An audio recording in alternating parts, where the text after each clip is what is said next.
మీలా చీప్గా ఆలోచించేవాళ్ళు మిమ్మల్ని మీరు న్యాయస్థానం అనుకుంటున్నారు. మీరెవ్వరినైనా తప్పు ఒప్పని నిరూపించొచ్చని మీరనుకుంటున్నారు, అంతే.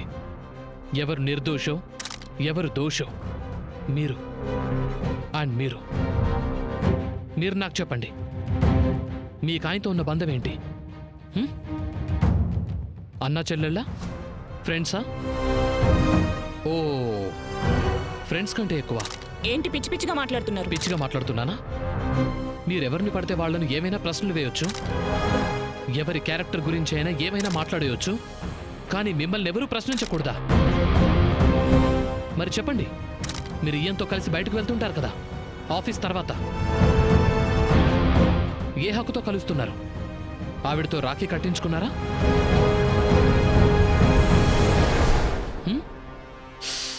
ఓహో, పోన్లేండి, మీ పర్సనల్ విషయం కదా. నాకు ఓ విషయం చెప్పండి, మీ భార్య కూడా బయటకు వెళ్తుంటారు.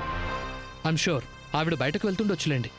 మరి ఆవిడ బయటకు వెళ్ళినప్పుడు, ఆవిడ ఫ్రెండ్స్ని కలిసినప్పుడు మీరు ఆవిడకి పాకెట్ మనీ కూడా ఇస్తారేమో. మరి దాంతోపాటు రాఖీ కూడా ఇస్తారా? లేదంటే ఆవిడ తన ఫ్రెండ్స్కి రాఖీ కట్టమంటారేమో. ఇది మరీ బాగుందండి.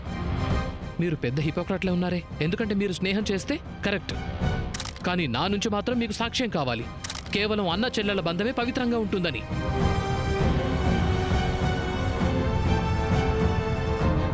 స్ట్రేంజ్. అంటే 2026లో కూడా మీరు ఇదే చెత్త డైలాగ్ కొట్టబోతున్నారా? ఒక అమ్మాయి ఒక అబ్బాయి ఇప్పటికీ ఫ్రెండ్స్లో ఉండలేరని? సారీ, క్షమించండి. నా ఆలోచనలు ఇంత చీప్ కాదు, నేను పెరిగింది కూడా అలా కాదు. మా అమ్మ నన్ను ఇంతకంటే మంచిగా పెంచారు.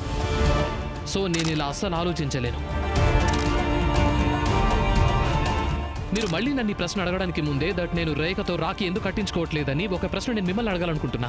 మీ టీఆర్పీ కోసం, మీ ఎంటర్టైన్మెంట్ కోసం, మీ మసాలా న్యూస్ కోసం ఇంకెంత దిగజారుతారు? సారీ రేఖ, నేను ఇలాంటి నాన్సెన్స్లో భాగం కాలేను. ఇది నా వల్ల కాదు. నువ్వు నేను చిన్నప్పటి నుంచి ఒకరికొకరని తెలుసు. అండ్ నేను నీకు తప్ప వేరే ఎవరికి సంజాయిషి ఇవ్వాల్సిన అవసరం కూడా లేదు. అండ్ మన మధ్య ఏదైతే స్నేహం ఉందో దాన్ని బట్టి నీ గురించి పట్టించుకోవటం, నీ గురించి కేర్ చేయటం ఇవన్నీ తప్పనుకోవట్లేదు. అండ్ నాకు అస్సలు అనిపించట్లేదు వీటి వల్ల ఎవరికి ఎలాంటి ప్రాబ్లం ఉండాల్సిన అవసరం లేదు.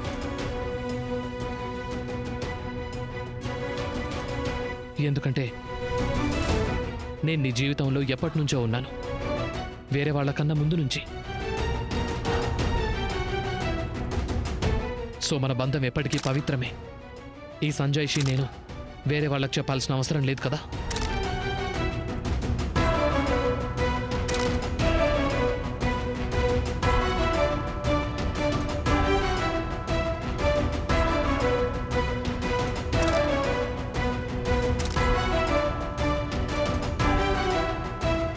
రాఘవ్ గారు, రోహిత్ ఈ విషయాన్ని సామాజికమని చెప్పి వెళ్ళిపోయారు. కానీ ఈ విషయం మాకు సామాజికం కాదు, ఇది మీ వ్యక్తిగత విషయం.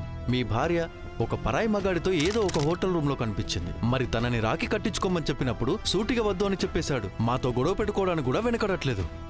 పోనీలేండి, మేము చీప్ గానే ఆలోచిస్తాం. కానీ ఆయన కాస్త పెద్ద మనసు చేసుకుని రాఖీ కట్టించుకొని ఉండొచ్చు కదా. అప్పుడే సమాజంలో పెళ్లి లాంటి బంధం నిలబడి ఉంటుంది. మాకు అర్థం కాని విషయం ఏంటంటే, ఎప్పుడైనా మిస్టర్ రోహిత్ గారిని రేఖ గారి గురించి అడుగుతుంటే సమాధానం చెప్పడానికి బదులు ఆయన కొట్లాటైనా మొదలు పెట్టేస్తారు, ఇక వేరే వాళ్ళ మీద నిందలైనా వేస్తారు. ఎందుకు? మీ మనసులో ఎలాంటి తప్పు లేనప్పుడు ఇంకెందుకు భయపడ్డాం? అండ్ మిస్టర్ రాఘవ్, మమ్మల్ని శత్రువుల్లా చూడటానికి బదులు మీరు మీ భార్యను అడగటం మంచిది. మీకు తెలియకుండా ఆవిడ చాటుగా ఏం వేషాలు వేస్తుందో. అరేయా, ఆయన చీప్ పనులు చేస్తున్నప్పుడు అందరి ముఖానికి మసి పూస్తారుగా.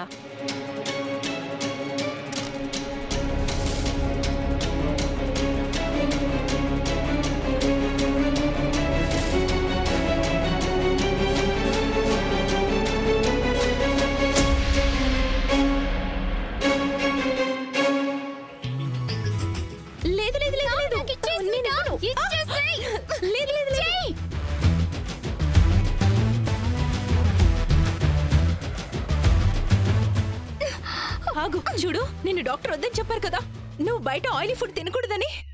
ఇవి హెల్దీ కాదు. నీకు ఇలాంటి టైంలో ఎలాంటి హెల్త్ ప్రాబ్లం రావడం నాకు ఇష్టం లేదు. నువ్వు మరి ఓవర్ యాక్షన్ చేయకు.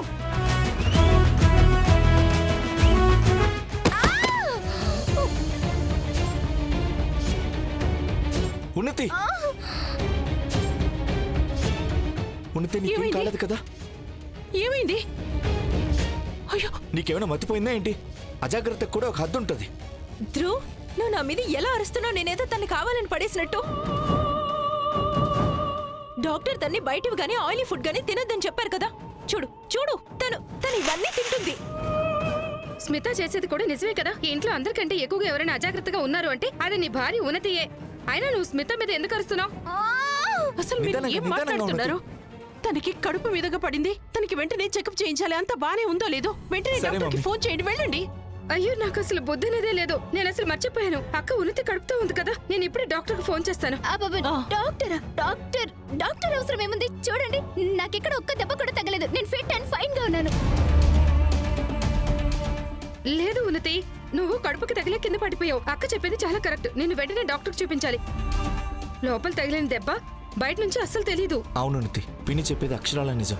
అయినా ఏం ప్రాబ్లం అయి ఉండకపోవచ్చు, కానీ అయినా మనం ఒక బేసిక్ చెకప్ అయితే చేయించుకుందాం. మనసులో డౌట్లు ఎందుకు పెట్టుకోవడం? హా, అవునమ్మా ఉన్నతి. ఒకవేళ డాక్టర్ ని పిలవాలంటే అప్పుడు నా డాక్టర్ ని పిలిపించండి. డాక్టర్ సునీత. ఆవిడకైతే నా హెల్త్ హిస్టరీ గురించి అంతా తెలుసు కదా. సరే మరి వెళ్ళి ఆవిడ ఫోన్ నంబర్ తెచ్చువు. 96552288.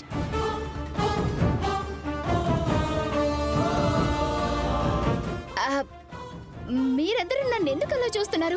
నా డాక్టర్ కదా, అండ్ నేను ఆవిడతో ప్రతిరోజు మాట్లాడుతున్నాను. అందుకే నాకు నంబర్ గుర్తుండిపోయింది. మీరందరూ నన్ను కేర్లెస్ గా ఉంటాను అనుకుంటారు కదా. నేను అస్సలు కేర్లెస్ గా ఉండను.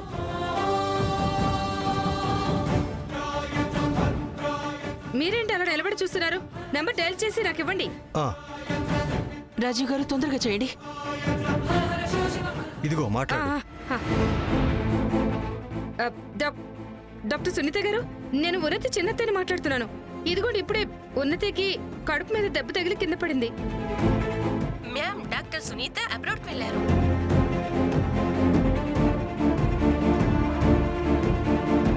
ఓహ్, క్షమించండి.